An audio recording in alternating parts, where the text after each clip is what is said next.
B24 Assam এলৈ স্বাগতম জনাইছো আৰু ষ্টুডিঅত মই গীতাশ্ৰী গোস্বামী এই মুহূৰ্তত লৈ আহিছো এক গুৰুত্বপূৰ্ণ খবৰ কাৰ বিৰুদ্ধে পুনৰ সৰব হৈছে আসু 30 জনগোষ্ঠীয় সংগঠনৰ সহিতে আসুৱে কৰিব ধাৰাবাহিক প্ৰতিবাদ লঘুনে থাকি আসুৱে কৰিব প্ৰতিবাদী কাৰ্যসূচী এই মুহূৰ্তত জনাইছো বাতৰি সবিশেষ কাৰ বিৰুদ্ধে পুনৰ আসুৰ গৰ্জন আমি জনাই আছো এই মুহূৰ্তৰ এক গুৰুত্বপূৰ্ণ খবৰ আসু সহ 30 জনগোষ্ঠীয় সংগঠনৰ আন্দোলনৰ কাৰ্যসূচী ঘোষণা 4, 8 আৰু 9 মাৰ্চত জনাব প্ৰতিবাদ এই মুহূৰ্তত জনাই আছে গুৰুত্বপূৰ্ণ খবৰ আহ ঐ আহ ওলাই আহ পুনৰ এই শ্লোগান শুনিবলৈ পোৱা যাব ৰাজপথত কাৰ বিৰুদ্ধে পুনৰ গৰজি উঠিছে সদৌ অসম ছাত্ৰ সন্থা সহ 30 জনগোষ্ঠীয় সংগঠনে বৈঠকৰ অন্তত ধাৰাবাহিক আন্দোলনৰ কাৰ্যসূচী ইতিমধ্যে ঘোষণা কৰিছে উচ্চতম ন্যায়ালয়ত কা বাতিলৰ বাবে গোচৰ চলি থকাৰ সময়তে কেন্দ্ৰীয় চৰকাৰে কা প্ৰয়োগৰ বাবে নিয়মাৱলী প্ৰয়োগ কৰিব বিচৰা কাৰ্যৰ তীব্ৰ বিৰোধিতা কৰি ইয়াৰ বিৰুদ্ধে ধাৰাবাহিক শান্তিপূৰ্ণ অহিংস গণতান্ত্ৰিক আন্দোলনৰ লগতে আইনগত যুঁজ আগবঢ়াই নিবলৈ সিদ্ধান্ত গ্ৰহণ কৰিছে সদৌ অসম ছাত্ৰ সন্থাসহ 30টা জনগোষ্ঠীয় সংগঠনে পুনৰ হ'ব অহিংস গণতান্ত্ৰিক শান্তিপূৰ্ণ আন্দোলন কেন্দ্ৰ আৰু ৰাজ্য চৰকাৰে যাতে দমন চলাবলৈ চেষ্টা নকৰে তাকে লৈ হকিয়নি দিছে আসুৱে লাচিত বৰফুকনৰ প্ৰতিমূৰ্তি উন্মোচন কৰিবলৈ প্ৰধানমন্ত্ৰী অহাৰ দিনাই হ'ব এই আন্দোলন পুৱা 6 বজাৰ পৰা সন্ধিয়া 6 বজালৈ লঘুনে থাকি আসুৰ নেতৃত্বত 30 জনগোষ্ঠীয় সংগঠনে কৰিব আন্দোলন পৰৱৰ্তী পৰ্যায়ত হ'ব ৰাজ্যজুৰি সত্যাগ্ৰহ কাৰ্যসূচী আৰু ইয়াৰ বাবে আসুৰ নেতৃত্বই বিচাৰিছে ৰাইজৰ সহযোগৰ লগতে দিহা পৰামৰ্শ ষষ্ঠ অনুসূচীৰ ৰাজ্য আৰু অঞ্চলৰ বাবে বেয়া আইনখন অসমৰ কাৰণে কেনেকৈ ভাল হ'ব সেই প্ৰশ্ন উত্থাপন কৰিছে সমুজ্জ্বল ভট্টাচাৰ্যই আৰু ইয়াৰ উপৰি আইনগত যুঁজৰ লগতে ধাৰাবাহিক আন্দোলন চলাই নিয়াৰ কথাও সদৰি কৰিছে আসুৰ নেতৃত্বই আৰু এই মুহূৰ্তত আমাৰ হাতত সমুজ্জ্বল ভট্টাচাৰ্যৰ মন্তব্য আছে আমি মন্তব্য আগবঢ়াইছো আমাৰ ধাৰাবাহিক আন্দোলন হ'ব শান্তিপূৰ্ণ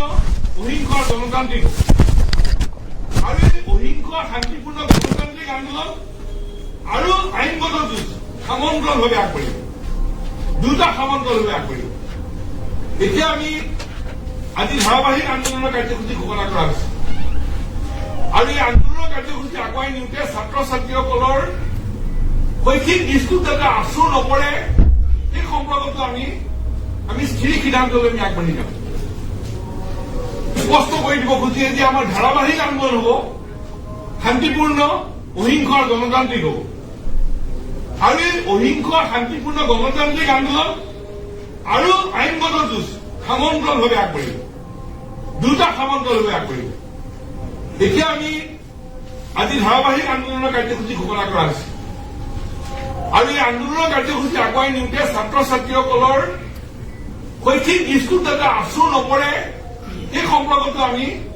আমি স্থিৰ সিদ্ধান্ত লৈ আমি আগবাঢ়ি যাম ছাত্ৰ ছাত্ৰীসকলৰ শৈক্ষিক বিষয়ত আঁচোৰ নপৰাকে এই শান্তিপূৰ্ণ অহিংস গণতান্ত্ৰিক আন্দোলন আমি আগুৱাই নিম আৰু একে সময়ত আমি ক'ব খোজো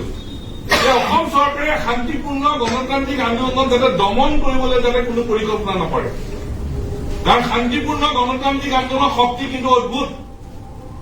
আৰু আমাক যিমানেই পৰিচিত নকৰক কিয় আমি অহিংস শান্তিপূৰ্ণ গণতান্ত্ৰিক আন্দোলনে আমি আগুৱাই লৈ যাম কাৰণ এই অহিংস গণতান্ত্ৰিক আন্দোলনৰ যিটো বল সেইটো বলৰ ওপৰত উত্তম বল একো নাই কাৰণ এই বাচি থকাৰ সমস্যা আৰু বাচি থাকিবৰ কাৰণে এই শান্তিপূৰ্ণ গণতান্ত্ৰিক আৰু অহিংস আন্দোলন আমি আগুৱাই লৈ যাম এতিয়া প্ৰশ্ন আহি গ'ল যে আইনগত যুঁজো আমি আগুৱাই দিব লাগিব আৰু আইনগত যুঁজ আগুৱাই নিবলৈ ইতিমধ্যে আসুৰ নেচৰ তৰফৰ পৰা আমাৰ উচ্চতম ন্যায়ালয়ত থকা অধিবক্তাৰ লগত ইতিমধ্যে যোগাযোগ আমি আৰম্ভ কৰিম পৰৱৰ্তী কি পদক্ষেপ লোৱা যাব তাৰো পৰিকল্পনা ইতিমধ্যে কৰা হ'ল আজি আসু 30টা জনগোষ্ঠীয় সংগঠন আমি একেলগে আছো নেচো আছে 7খন ৰাজ্যৰ হৈ গতিকে আইনগত পদক্ষেপ কি হ'ব আইনগত যুঁজ কি হ'ব এই সম্পৰ্কতে আমাৰ উচ্চতম ন্যায়ালয়ৰ অধিবক্তাৰ লগত আমি আলোচনা কৰি আছো সময়ত আইনগতভাৱে অধিবক্তাৰ পৰামৰ্শৰ বাবে যি পদক্ষেপ ল'ব লাগে আইনগত যুঁজৰ কাৰণে সেই পদক্ষেপ আমি আগবাঢ়ি যাম সেইকাৰণে পুনৰ ক'ব খুজিছো যে গণতান্ত্ৰিক অহিংস শান্তিপূৰ্ণ আন্দোলন আৰু আইনগত যুঁজ সমান্তৰালভাৱে আগবাঢ়ি যাব স্পষ্ট কৰি দিব খুজিছে যে আমাৰ ধাৰাবাহিক আন্দোলন হ'ব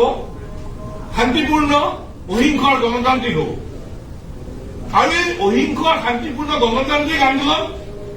আৰু আইনগত যুঁজ সমান্তৰালভাৱে আগবাঢ়িব দুটা সমান্তৰালভাৱে আগবাঢ়িব এতিয়া আমি